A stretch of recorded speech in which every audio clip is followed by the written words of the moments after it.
Thank you everyone for joining us today. These IMC seminars are always really a highlight of the week here, with a lot of very different talks. And today we're really happy and fortunate to have Professor Angela Woods from Durham University visiting us. Angela is also the director of the Institute for Medical Humanities at Durham.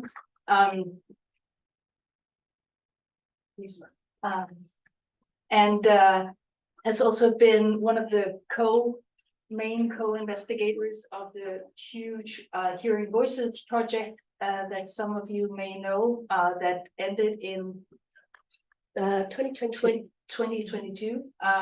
It's a really massive, interesting research project within medical humanities, but also cutting across interdisciplinarily to psychiatry, and kind of exploring with all kinds of methodologies and disciplinary approaches the phenomenon and experiences of people that hear voices.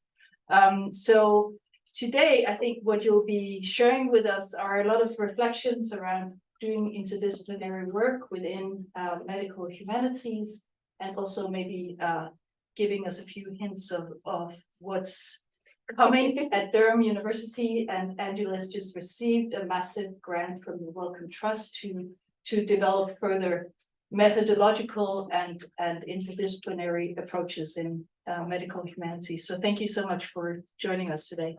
Fabulous, thank you. Thank you so much for inviting me.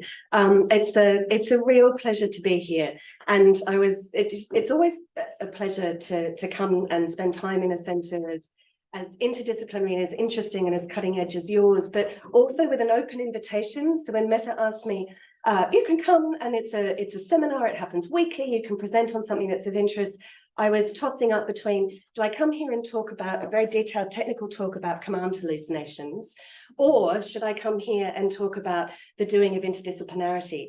And I find myself very selfishly motivated to share some of this work, which relates to an empirical study that we did, because I'm really interested in how it lands and tracks with your experiences, and how the different disciplinary constellations in which you work can help us think through the specificities, both of work that gets formally called the medical humanities or critical medical humanities, and also the kind of work that happens within a literary studies context. So I'm not sure if people here herald from literary studies, but have rather presumed that most people don't. And I'll stop giving any number of different caveats. We'll just have to roll with it, I think, at this point. So, come on, slides. No, not always working so perfectly before, and yet they're not now. Sorry, and hello to people on Zoom. I don't know if anybody has have I done anything in the settings that makes this particularly troublesome? Oh, well, there we go. We're just going to have to do this real quick. Right. So it's in, broadly speaking, 4 parts of very different lengths. So don't be alarmed when we whiz through part 1 and we'll end up spending a long time in part 4. But I thought it would be helpful to just offer a bit more context to follow up on Meta's very kind introduction about, I suppose, where I'm coming from. As she's mentioned, I'm the director of the Institute for Medical Humanities at Durham University, and these are our 6 research strands, which, as you can see, are very kind of broad thematic organisations of work that involves people from a range of disciplines, principally the humanities, occasional clinical collaborators, and then in the life sciences and psychology in particular. That's where we tend to cover ourselves. That's not an exclusive list, but it's a particular kind of orientation that extends from the social sciences, from anthropology and geography, and sport and exercise sciences, through to theology and religion, philosophy, literary studies, and history. We've just, as Meta said, received this really extraordinary, and in the UK context, unprecedented award. It's an investment of £9 million over the next 7 years to build a discovery research platform for medical humanities. And the spirit of this platform is to work collectively to try and address the barriers that hold back research in this field. So we've identified a series of barriers and a promise to design a lot of different spaces and forms of interaction, particularly around new methodologies or around the consolidation and development of new methodologies in medical humanities, in order to try and tackle those barriers. So I'm happy to talk more at the end about more specifically what we're seeking to do there. But it's just to say a huge, big, broad invitation to keep an eye out for the really large number of events and opportunities for engagement that I hope we'll be able to help offer over the next kind of few years. Again, as was just mentioned, I was the co-director of Hearing the Voice, which was this very large project funded, again, very generously over a period of 10 years, which ended last year. And you can see there the different disciplines that were involved in this project. We were really fortunate to have a very long time to work together and to be, in the course of the project, constantly attending to the different dynamics of how we were working and the different qualities of interdisciplinary interaction. So I suppose what I'm coming to today is informed principally by work on Hearing the Voice and by our collective reflections on that work as it was going. And I would say as well that it changed very considerably from, as you would hope, where we started, and particularly of how we imagined and related the work of academic disciplines and then the clinical and realms of lived experience, particularly with people who hear voices and work in the Hearing Voices movement or the Hearing Voices network. One of the key outputs of the project was a publication series called Working Knowledge, which essentially were small project shorts that tried to have very pithy descriptions of aspects of interdisciplinary collaborations. So the kind of detail of job descriptions and peoples and roles that make interdisciplinary projects happen, zeroing in on very precise topics like interdisciplinary authorship or how you negotiate interactions with clinicians across different schedules and times. So we had, I suppose, as a project, a real commitment to thinking about the granularity of what we were doing and to trying to articulate and make sense of that for other people in nothing more, I suppose, than a spirit of expanding those quality and kinds of conversations, of trying basically to be helpful and not to let discussions about interdisciplinarity happen solely at the level of abstraction. We've also collectively put a lot of work and energy into thinking about processes for collaboration and bringing those processes together. And our creative facilitator, Mary Robson, has been absolutely integral to this. And we've just published a big report on creative facilitation as a sort of, I suppose, a methodology, but a practice and a series of techniques that have drawn together not just work in our project across our different fields and collaborators, but now more broadly consulting with a number of projects and organisations and research clusters in the UK and internationally. And I finally wanted to just give a shout out to my colleague, Fiona Johnson, who I know also very much wants to come to Aarhus to talk to everyone. She's doing a fantastic monograph project looking at the role of contemporary artists as researchers and collaborators in health and medicine, different clinical spaces, museological spaces, different research spaces, and looking at the idea of the critical interloper of the often single artist working in a variety of different media and fields. So we have, I guess, collectively within the Institute, a real interest in understanding different aspects of people's roles across different spaces and contexts.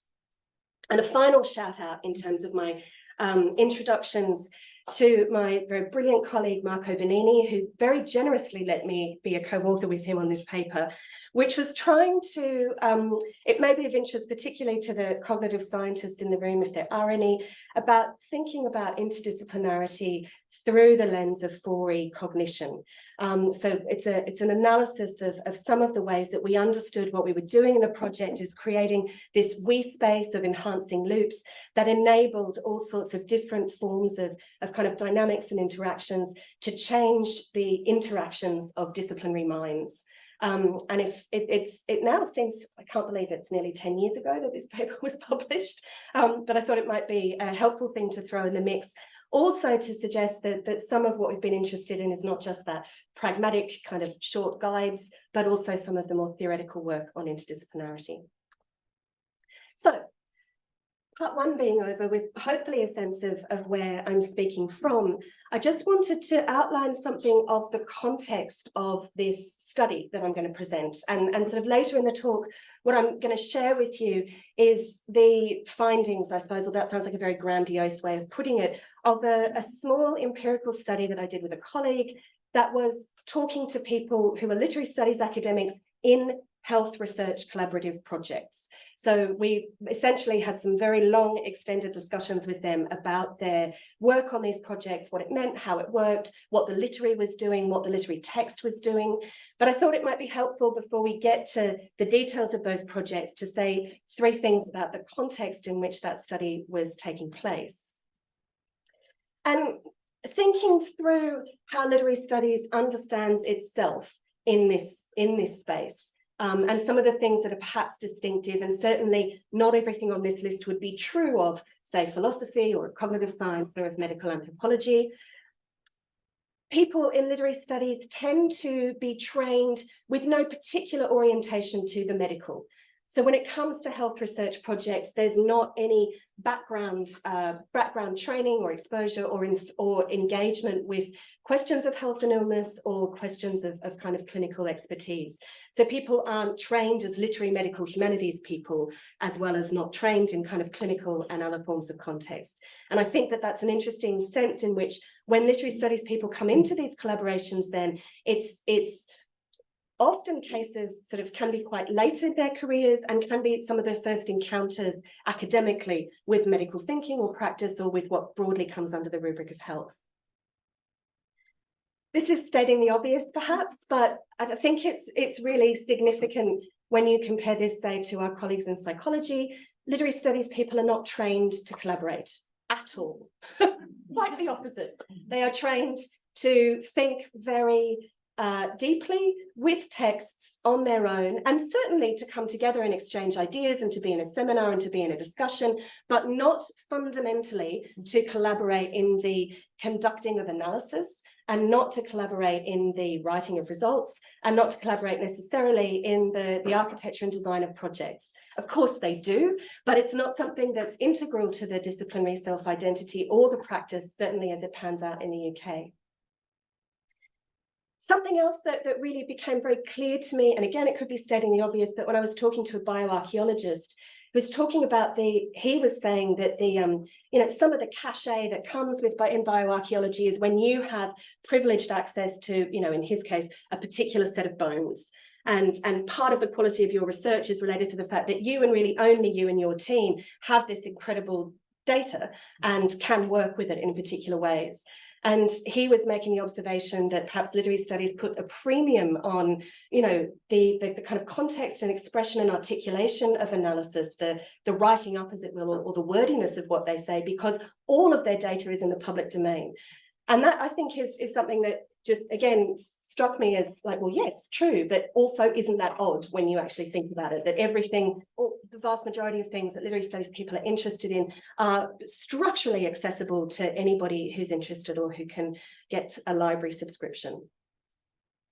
Something that came out in our study very clearly, and this is from a very senior professor, most people, all people were quite respected, but very, very respected professor, reflecting on her experiences of working in one particular project, saying that she felt it was challenging her to think about research design, to think about having a methodology and articulating that methodology, and to identifying research questions in a way that was, again, not familiar and part of her training. And I don't mean to do literary studies people a disservice and suggest that all they do is just, throw the dice, get a collection of novels and see what's there. But there is something about the kind of way in which the front loading of particular approaches to research around the alignment of questions and methods, the selection of particular methods to apply to particular questions, that is not the kind of primary entry point, I think, for literary studies people in these collaborations. Maybe there are other disciplines that share this perception of themselves as well, but overwhelmingly, when I talk to literary studies people, they can have a somewhat cynical view of interdisciplinarity because it's like, well, we're already completely interdisciplinary.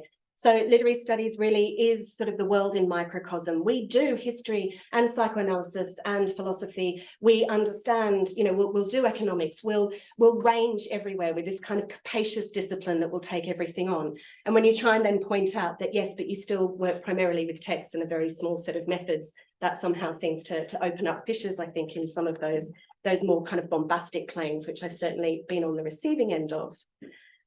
And another thing that came out from our interviews was this perception, which I think would probably be shared, that literary studies doesn't have a self-evident place at the table for health research. So there was the sense from these academics that, you know, if the clinicians, the scientists, the people at the front line and the obvious heartland of health research were going to look beyond their own spheres of expertise, it would be first to the social sciences, it would be to people with lived experience, it would then be, if you were lucky, to the history of whatever particular disease or condition or structural process was taking place, and then maybe to the philosophy if you felt you were a bit conceptually woolly and needed people to sort out, well, really what was, you know, agency doing in this context. But literary studies, less obviously, something that people would feel within the kind of heartland of health, I suppose, called to want to engage. And finally, I think there's this, and again, not unique to literary studies, but certainly pronounced, this sense of a discipline that's perpetually in crisis, perpetually in a very large scale way, forced to account for its own value again and again and again, in the popular press as well as in the university structure, to fight for funding, to fight for a sense of it being a kind of respectable and worthwhile enterprise. And that's right from, I suppose, school level on. So I think that's an interesting background of insecurity that comes to, you know, can sometimes come into the mix in terms of these collaborations. A second, I think, important context to flag is this shift really in the last 10 years towards a critical medical humanities. So this is a shift that we argued very strongly for in this 2016 edited collection. And essentially it's marking, inaugurating, naming a second wave in the field. Recognizing the first wave of medical humanities seemed to be very much linked to medical education, very much seeing the humanities as a kind of handmaiden to the clinical and science, well, less so the scientific, but to clinical practice, that the humanities would be helpful in terms of providing, you know, clarity on occasion and a richness of experience, but would also be essentially, I think handmaidens is probably the most accurate term, and that this humanities particularly would serve a civilizing function. Doctors would have better communication skills, be more empathetic. This was part of a training regime.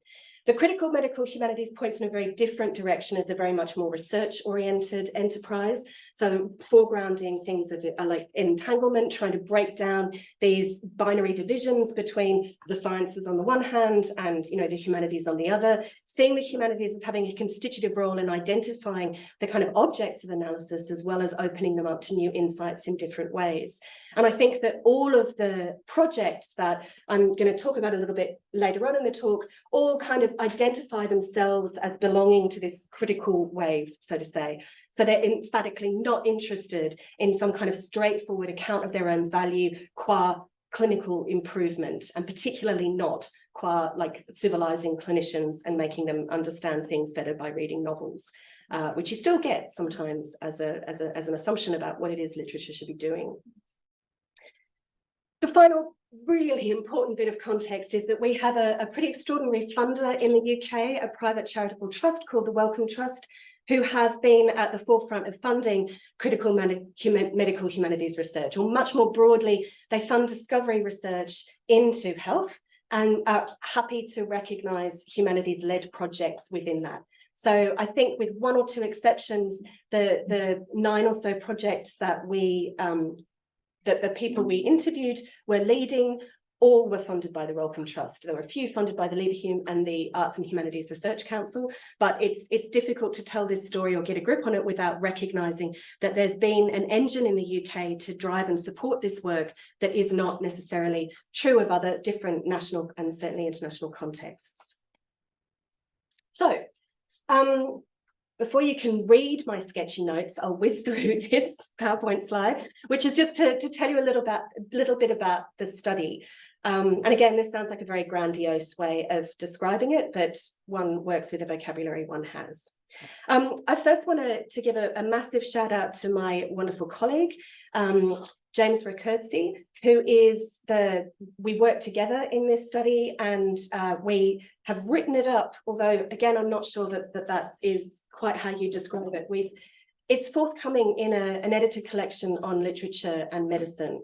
And indeed was inspired by the invitation to contribute to this collection and to think that rather than offer a literary reading of a medical text or to look at medical themes within literary works, what we wanted to do was really to understand something about how literature was working in the very specific space of the project. So although this chapter is submitted and under review and hence technically, I suppose, forthcoming, it still to me feels very much like a work in progress. And that's partly because, as you will have seen from my longer introductions, I'm very, very interested in collaboration and thinking about how we think about collaboration. So I'm going to pause the talk to just give an advertisement at this point, which is that my colleague Des Fitzgerald, who was here, I think, in 10 years ago, and will be well known to many of you, not least for his brilliant book with Felicity Callard on rethinking interdisciplinarity. We have been invited by Bloomsbury to edit a book on interdisciplinary collaborative research, which we're framing around the idea of the site. So if you have a 3,000-word chapter that you'd like to write an abstract for, that takes a site-specific approach to interdisciplinarity, and we've had submissions already of the Google Doc as a site of collaboration, or the waiting room, or the laboratory, we would warmly invite all of your contributions. And that goes for anyone who may be tuned into Zoom as well. Okay, so the interest continues, which is why this feels like it's something that's live and not something that's written up, submitted, and to be moved on from. So let me tell you a little bit about the projects that the participants in this study, there were 7 participants, were engaged in. They ranged really widely in scale, is perhaps the first point. So some were 12, the smallest was 12 months, the longest was 10 years, that was Hearing the Voice. And they ranged similarly in funding terms from £40,000 for the entire project to 4 million. So the kind of sense of the numbers of protagonists involved and the breadth and reach was quite marked. But I suppose most of them came in around about 4 or 5 years worth of work. I think you could safely say that the projects were primarily framed as in an ideas-driven mode. So the kind of key questions that motivated some of this work would include, what does it mean to wait? What does it mean to wait in a waiting room in a doctor's surgery? What does it mean to wait on a surgery list? What does it mean to wait for gender transformation surgery? What is waiting in that context? What is it like to hear voices was a key concern of ours over that 10-year period. What ideas of body and personhood are at stake in assistive technologies? Another structural question in one of the projects. How can we develop richer and hence more clinically useful accounts of breathlessness? So questions that foreground experience, questions that are large and open, questions that are not necessarily or even possible to necessarily align with only one discipline. I think the starting point of all these projects was very much in a sense of wanting to open things up from in a way that could be amenable to multiple perspectives. And in that sense, I think it's also really important to acknowledge that the projects all structurally incorporated literary studies. So they were there, literary studies was there by design, whether that was identified in a particular work package, as was the case in a project on disability. There was a particularly literary and cultural and philosophical work package distinct from other areas of the project, or it was a literary sensibility conferred on the project, perhaps by the disciplinary home of the principal investigator. So these are not projects in which literary studies has come as an afterthought or a bolt-on or as something that has been shoehorned in or otherwise uninvited. They're places that I suppose were from the outset hospitable, and I think that becomes important in terms of thinking about what then the experience of working on those projects was like. The participants in our knock yourself out social science Zoom interviews. And it's always a bit humbling when you're engaging in kind of empirical work, as I said, with this not being part of your training. I look at the transcripts now and, you know, as I suppose many interviewers do, think, well, one could really sharpen up one's questioning. But then you look at the transcripts and also see these, I am not joking, sort of 1,000, 2,000 word answers of literary studies academics speaking without pausing that make you feel you weren't necessarily getting in their way.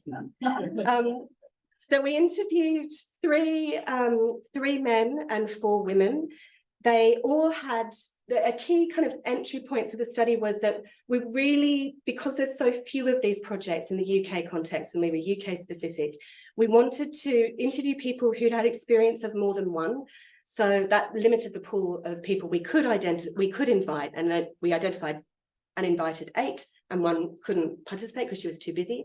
So within that mix, we had people who were employed as postdocs on the project, employed as named postdocs on the project. So some were competitively interviewed and some were brought in for their existing expertise.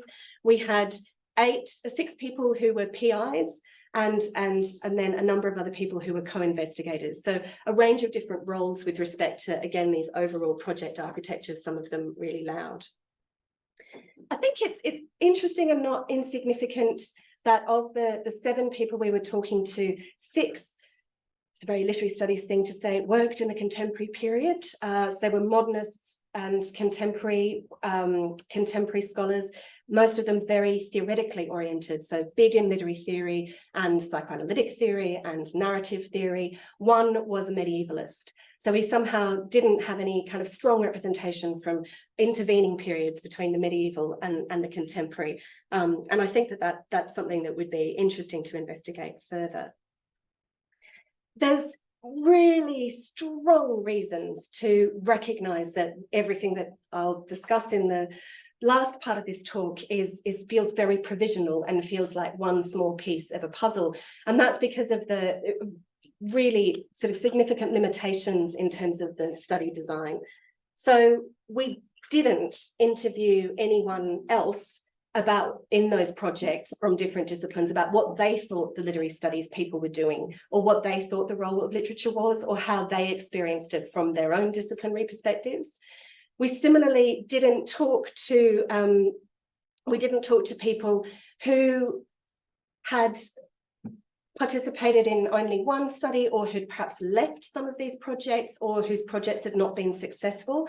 So we have a real skew towards people for whom these are very career-enhancing experiences. So all of the people ended up in permanent academic positions or were immediately retired from a permanent academic positions. This was not kind of at the boundaries of precarity. And most importantly, and the thing I would love to do in kind of follow-up work, is to try and link some of these insights and observations about what they felt the literary was doing in these projects to the outcomes of the projects, to specific outputs, to the ways in which they were perceived within the wider world and valued accordingly. Getting down then to what people actually said. And I think one of the kind of big themes that emerged consistently and was articulated in various ways was the sense of this being a risky business. It's a risky business, and I don't think should be portrayed not as such. And I feel like it gets more risky if you do it like properly. I wonder if almost everybody thinking and working in an interdisciplinary context, if that rings true much more broadly, that sense of it being something that puts you outside of your disciplinary norms and disciplinary frameworks.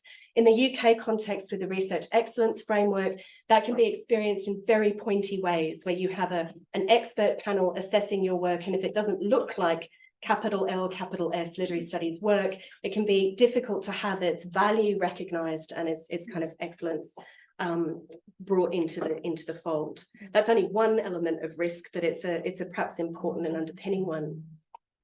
A second person we interviewed talked about this in slightly different terms. So said, you know, it is insecure. You know, the ground shifts beneath your feet. We're all involved in these thoughtful insecurities as literary medical humanities scholars, to an extent that some other literary scholars aren't.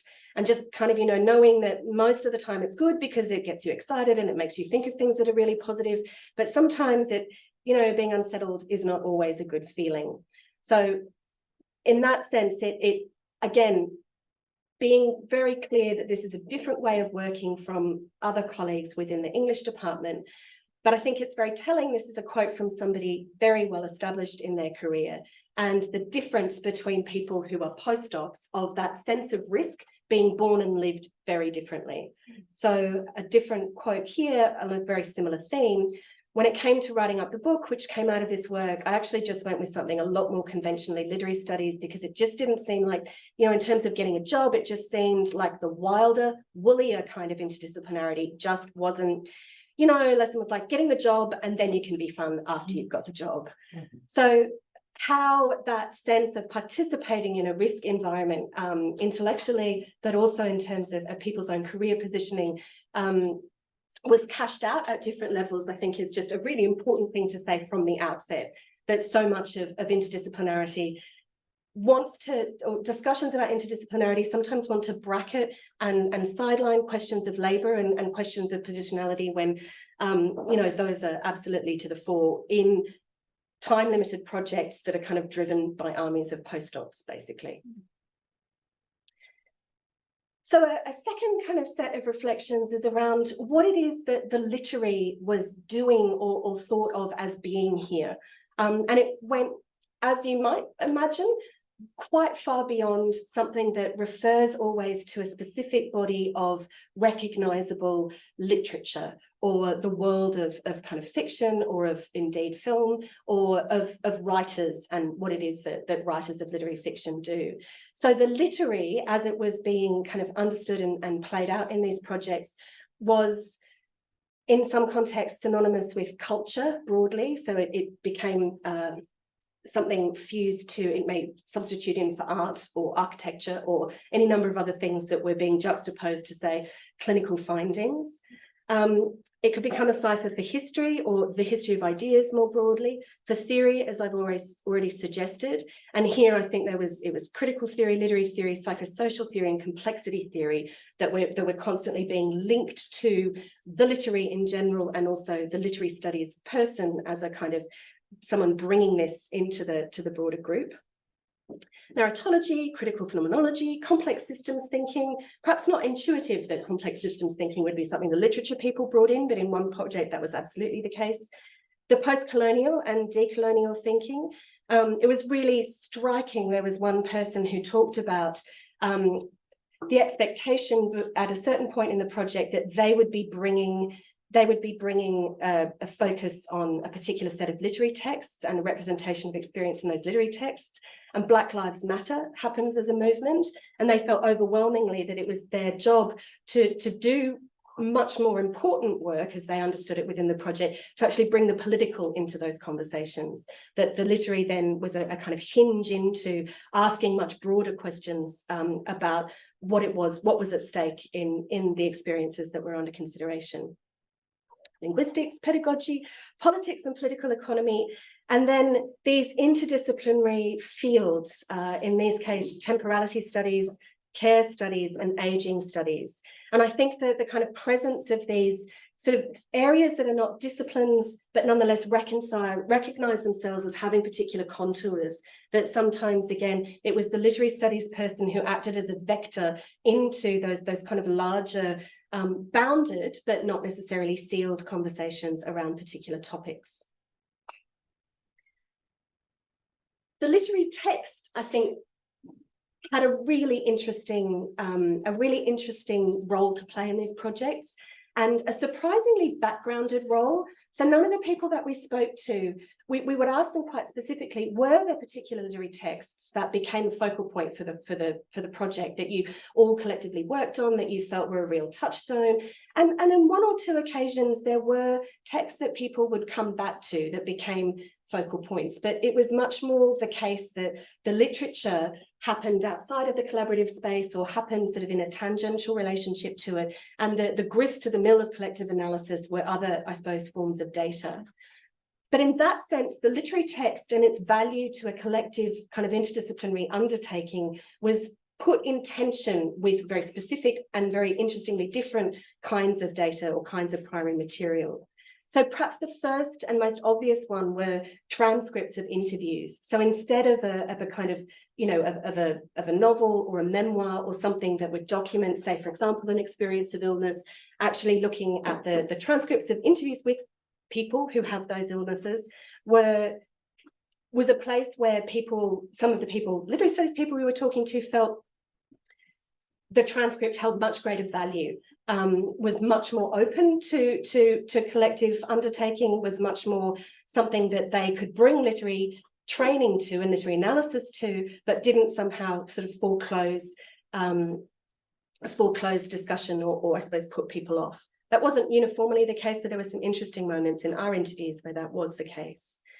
The literary text was also then held up in relation to testimony of lived experience, whether that was through interviews or through other forms, with different texts from the historical archive, with different philosophical examples and thought experiments. So one person talked at length about how the kind of the larger context and the temporal unfolding and the intention to language in a literary example could deliver much more than some of the thought experiments, for example, around philosophical thinking around care. And we're talking then specifically about the value of literary studies to philosophy. There was also a relation between the literary text and the contemporary case study, whether that was a clinical case study or an ethnographic case studies from the past.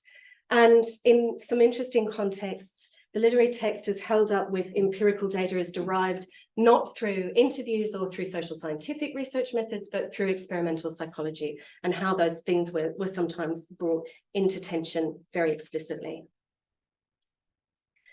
I think while they were wildly divergent in some respects, ways in which the literary was mobilised in these projects, all of our participants really clearly rejected this instrumental use of literature that was characteristic of first wave medical humanities. So we're not interested in the text as empathy generator or the text as kind of giving some sense of being able to demonstrate certain things in a really straightforward and transparent way. And they similarly, this is to quote from the chapter, they refused to restrict the text solely to a representational function. So they were sometimes engaged in convincing collaborators out of the mindset of representationally reading a literary text as a consumable cultural object or as a straightforward case study of the past. So there's a real insistence on complexity and context, and of not seeing the text as somehow some straight through line into either socioeconomic cultural context or into, as it were, inner experience.